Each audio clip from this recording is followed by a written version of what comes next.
de la reforma electoral y me enlazo en este momento con la consejera electoral Dania Rabel. Consejera, buenos días, qué gusto saludarla. El gusto es mío, a tus órdenes. Consejera, escuchó usted pues lo que planteó esta mañana la presidenta Claudia Sheinbaum en su conferencia de Palacio Nacional. Si le parece, empezamos por ahí. ¿Qué opinión le merece esto que señaló como ejes principales de la reforma electoral que se presentará en próximos días? Pues me centro en lo que ella comenzó en el audio que se puso diciendo respecto a que no tenemos todavía una propuesta concreta. Entonces, efectivamente, pues estamos desde hace mucho tiempo, desde hace meses, discutiendo, a veces con especulaciones de lo que puede llegar a contener, a veces con lo que se ha dicho públicamente que son preocupaciones del partido Morena o de la presidencia de la República, a veces considerando lo que habían venido en el plan A, en el plan B, en el plan C, pero no tenemos nada concreto. Y como a lo mejor ideas generales, pues puede ser, está bien lo que dice, pero el problema es que necesitamos ver cómo se aterrizan para ver si es factible. Una de las cosas que yo he reiterado es que es importante que se escuche la voz del Instituto Nacional Electoral, sobre todo para que a partir de la expertise que tiene el propio instituto organizando elecciones, pues pueda decir si determinadas cuestiones son viables o no técnicamente hablando y operativamente hablando. Consejera, ustedes presentaron un documento técnico del Instituto Nacional Electoral el lunes a la Comisión Presidencial en la materia, pues aprobado por mayoría de las consejerías de más de 200 propuestas. Usted decidió no acudir a esa presentación. Mostró usted, nos platicaba el lunes el consejero Arturo Castillo Loza con Carmen Aristegui, pues su desacuerdo con la forma en que se procesó ese documento al interior del INE. A ver, hubimos 8 consejerías electorales que presentamos propuestas de reforma para poder perfeccionar nuestro sistema electoral. Por ejemplo, la consejera Zavala no los presentó porque efectivamente ella manifestó que no estaba de acuerdo con la metodología que se había utilizado, con la manera como se había procesado toda esta información y las propuestas. Hubieron otras 2 consejerías, entre ellas incluida la presidencia, que no presentaron ninguna propuesta. Yo sí presenté propuestas, pero sin embargo, una de las cuestiones que ocurrió es que nosotros teníamos la reunión para el lunes al mediodía y el documento final, que finalmente se presentó, nos lo mandaron a las 11:15 de la mañana. Para mí es de una entera responsabilidad, sobre todo con un documento tan relevante, leerlo y decir, efectivamente, ya no tengo observaciones antes de poder acudir a una reunión en donde yo estoy presentando ese documento. La hora en la que se nos mandó el documento ya no dio posibilidad de que eso ocurriera, por lo menos en mi caso. Y eso fue lo que pasó para que yo ya no acudiera a la cita y pudiera hacer la firma también de ese documento, que a final de cuentas sí tuvo algunos errores, hay que decirlo también. ¿Cómo cuáles, consejera? A ver, tuvimos nosotros pues una postura unánime, me parece, en el sentido de que teníamos que modificar la fecha de la elección judicial. No podía haber una coincidencia con las elecciones donde participan partidos políticos porque aumentaba costos, aumentaba complejidad, aumentaba tiempos, no solamente del tiempo que se iba a dedicar la ciudadanía para emitir su voto en las casillas, sino también el tiempo para los cómputos, en fin. Empieza a haber muchísimas complejidades con relación a este tema. Entonces, me parece que en ese punto nosotros tuvimos una postura unánime en donde es necesario que se modifique la fecha de la elección judicial para que no coincida con las elecciones que vamos a tener para 2027. En ese sentido, finalmente lo que quedó en el documento es que las campañas de la elección judicial tendrían que llevarse a cabo entre agosto y septiembre y el día de la jornada electoral el último domingo de octubre. Eso implica que queda ahí un vacío entre que terminan las campañas y entre que se hace la jornada electoral que no se justifica. Eso fue un error, pero pues me parece que fue un tanto por la premura del documento.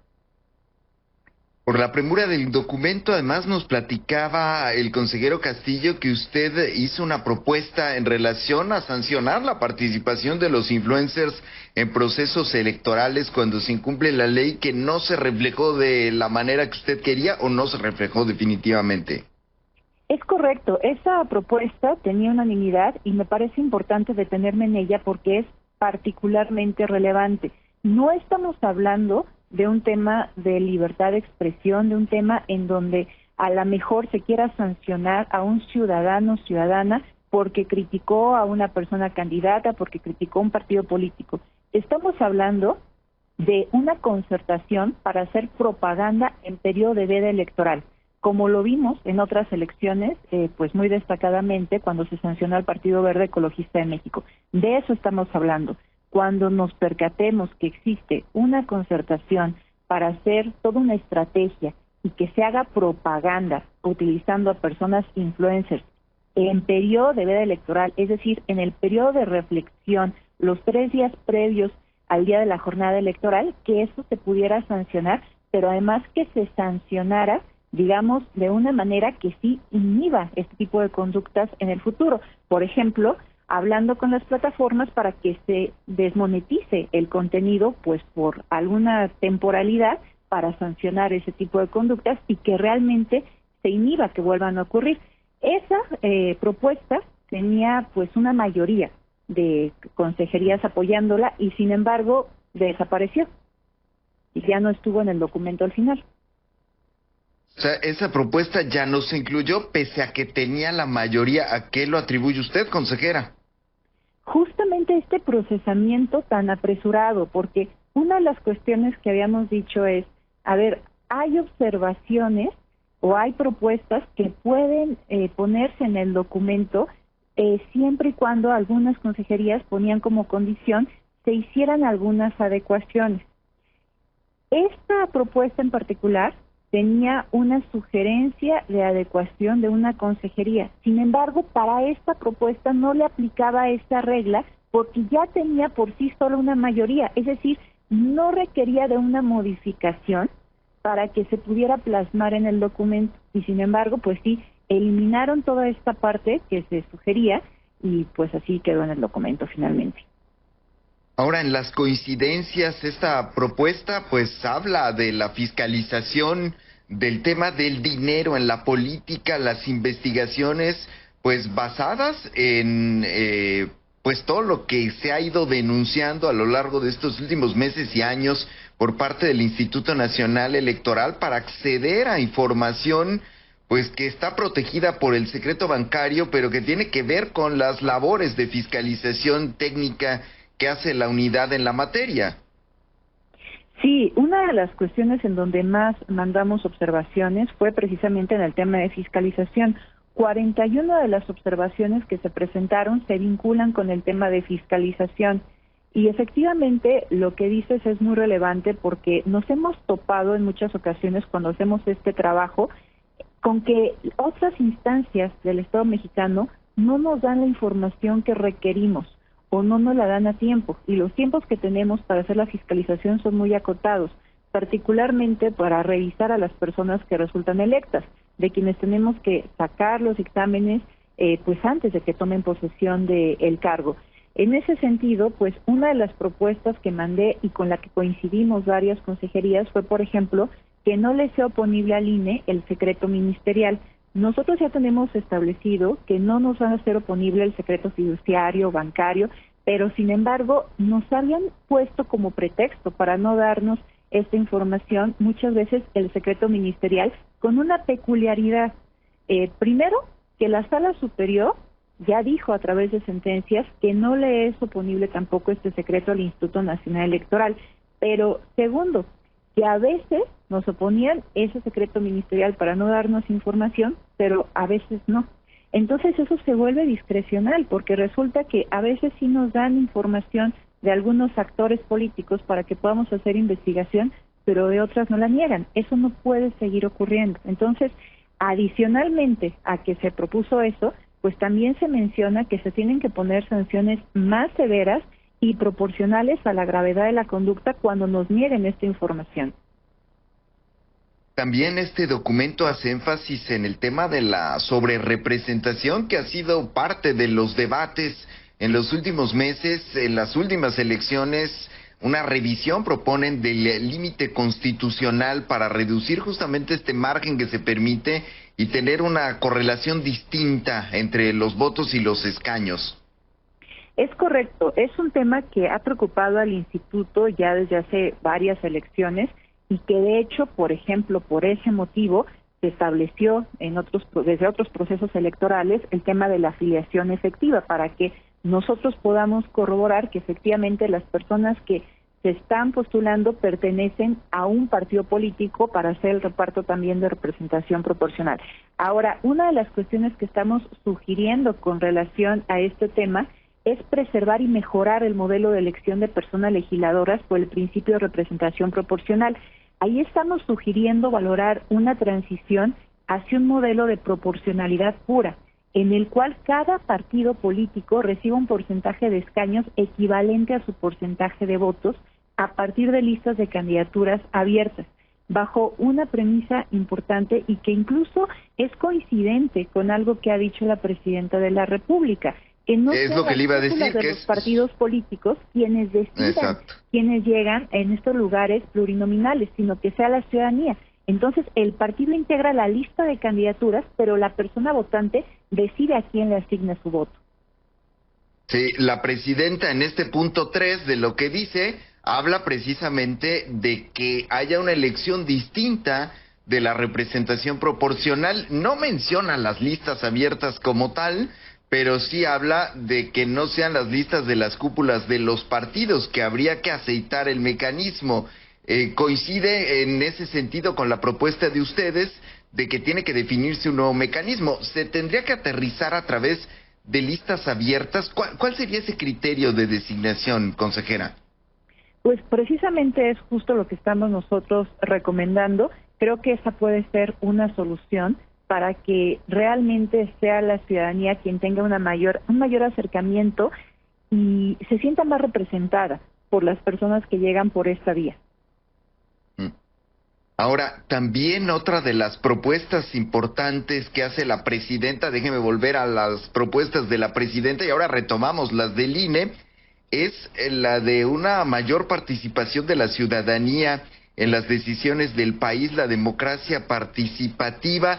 Esto pues tiene una fuerte, pues digamos, aroma a consultas, a mayores espacios para realizar consultas. Esto es relevante porque implicaría que el INE estaría supervisando, organizando, controlando más ejercicios de esta naturaleza que implican un presupuesto, consejera. Sí, por supuesto. A mayores atribuciones, mayor gasto público y, por lo tanto, mayor requerimiento de presupuesto. Me parece una regla lógica elemental. Es, digamos, inconsistente o incompatible querer hacer a lo mejor un presupuesto mucho más austero cuando le estás dando más atribuciones a una institución. Veremos finalmente en qué queda esto, porque pues ya tenemos actualmente la consulta popular, ya tenemos actualmente la revocación de mandato. No sé si se está pensando en algo más, pero pues eso tendremos que ver cómo se aterriza en la propuesta que se presente.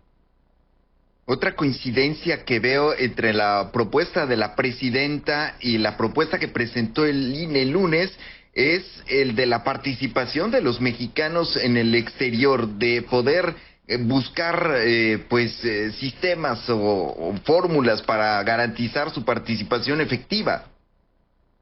Sí, efectivamente esa fue una de las preocupaciones que manifestó el instituto en las propuestas que mandó, tratar de potencializar y sobre todo facilitar la participación de las y los mexicanos residentes en el extranjero.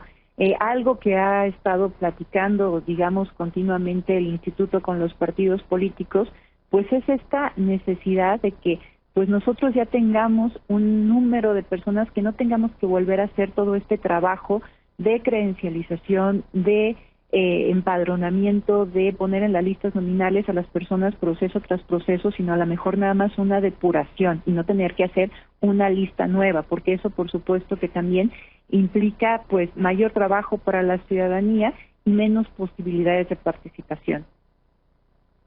Otro de los temas y que tiene que ver con usted precisamente, consejera Rabel, es la propuesta que realizó el Instituto Nacional Electoral para blindar a las consejerías electorales Pues justamente para que el sentido de sus votos y deliberaciones no sea objeto de investigación o sanción administrativa. Usted está enfrentando una investigación por parte del órgano interno de control por el sentido de su voto. Hay un procedimiento contra consejeros y contra exconsejeros electorales.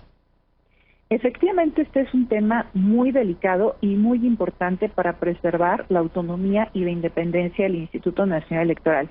A final de cuentas, la independencia del instituto se ejerce a través de las personas que lo integran, y quienes integran el máximo órgano de decisión del INE, es decir, el Consejo General, son consejeros y consejeras electorales, que deben de poder emitir su voto en libertad, que deben de poder emitir su voto con base en cuestiones jurídicas, técnicas, operativas, y no a lo mejor pues pensando en una consecuencia política, en una presión política. El hecho de que por la emisión de una opinión en Consejo General argumentada, justificada, y que después termina plasmándose a través de un voto, se inicien procedimientos de responsabilidad administrativa en contra de las consejerías electorales, inhibe directamente el ejercicio libre del voto y por lo tanto merma la independencia en la actuación de los funcionarios públicos y también la autonomía del INE. Por ese motivo, una de las propuestas que, como bien señalas, presentó el Instituto Nacional Electoral fue que se modificara el artículo 41 constitucional para establecer que las consejerías electorales no puedan ser sujetas a investigaciones ni se les puedan iniciar procedimientos administrativos por el sentido de los votos que emitan.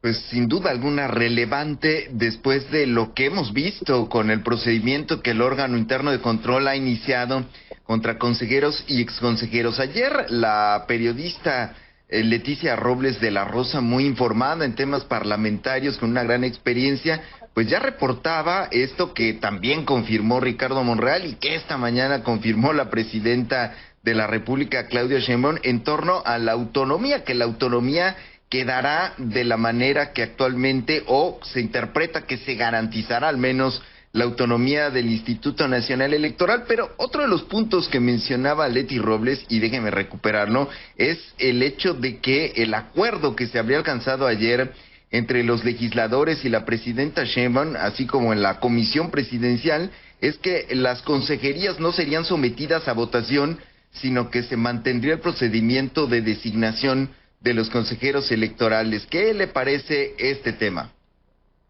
Bueno, primero, el tema de la autonomía me parece impresionante que también a estas alturas del partido, después de todas las cuestiones que se han discutido, todo lo que se ha luchado para que efectivamente nosotros podamos tener una autoridad electoral autónoma e independiente, pues se ponga todavía a discusión, en duda. Me parece que pues hay cuestiones, son cimientos básicos de nuestro sistema electoral que ya no deberían de estar sujetos a discusión. Por supuesto que siempre hay cuestiones que se tienen que perfeccionar, que se pueden perfeccionar, pero hay cuestiones también que forman parte de lo que ha permitido realmente que tengamos nosotros un cambio de poder pacífico, unas transiciones adecuadas y que no deberían de estar sujetas a discusión. Ahora, por lo que hace a la manera de designación de las consejerías electorales, pues me parece un acierto que no se lleven a una votación popular.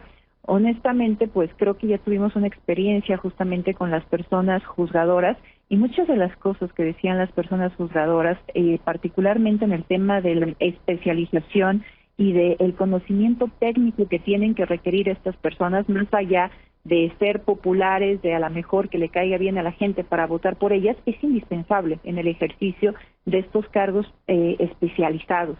Así es que, pues me parece que eso puede ser una buena noticia. Veremos cómo se plasma finalmente este tema en la iniciativa que ya dijo la presidenta Sheinbaum que se enviará pronto, que en la primera semana de febrero ya podremos revisar, ya podremos ver pues escrita esta propuesta que ha generado desde luego mucha expectación. Consejera Dania Rabel, ¿con qué cerraría usted esta conversación? Primero, con que es importante que la ciudadanía se involucre. Yo desde hace tiempo también a través de las redes sociales he compartido con la ciudadanía algunas propuestas porque creo que esta es una reforma muy relevante en donde la ciudadanía también no solamente se debe de involucrar, se debe de informar, debe de entender también lo que está en juego y lo que se está proponiendo y los cambios que pudieran llegar a hacerse. Es muy relevante que toda esta discusión sea pública, pero que también sea explicada, porque hay varios elementos técnicos que no tiene por qué la ciudadanía necesariamente estar involucrada con ellos, y es relevante hacer este ejercicio también didáctico de explicar a la ciudadanía los temas de la manera más sencilla posible y que a partir de eso la gente pueda emitir una opinión informada. Consejera, por último, ahora sí, acudirá hoy a la reunión que tienen prevista con la presidenta de la mesa directiva de la Cámara de Diputados, Kenia López Rabadán. Pues no fuimos convocados. Yo me enteré de esa reunión a través de los medios de comunicación el día de ayer, porque lo hizo público la diputada, pero no hemos sido invitados las consejerías para participar en esa reunión. O sea que, no sé, ustedes de momento no van a ir. ¿Habló con otros consejeros y consejeras? Pues hasta donde yo vi no había llegado ninguna invitación, por lo menos te puedo decir hasta ayer en la noche, no había llegado ninguna invitación y nos enteramos, algunas consejerías también compartimos eso, nos enteramos por las redes sociales, por los medios de comunicación, por lo que dijo la diputada Kenia, pero no habíamos sido convocados, o sea, sabemos por ella que va a ser a las 10 de la mañana, pero no sabemos exactamente, por ejemplo, en qué sala del instituto se va a llevar a cabo. Por lo pronto en 45 minutos, así que llegar no van a llegar. Pues sí, se ve poco probable. Pues sí, definitivamente. Consejera Dania Rabel, le agradezco mucho su presencia esta mañana y seguimos pues en distintas comunicación para abordar, para analizar esto que viene, que es la reforma electoral. Muchísimas gracias, consejera. Muchas gracias a ti, Manuel, que tengas muy buen día. Hasta luego. Gracias a la consejera electoral Dania Rabel. 9:16.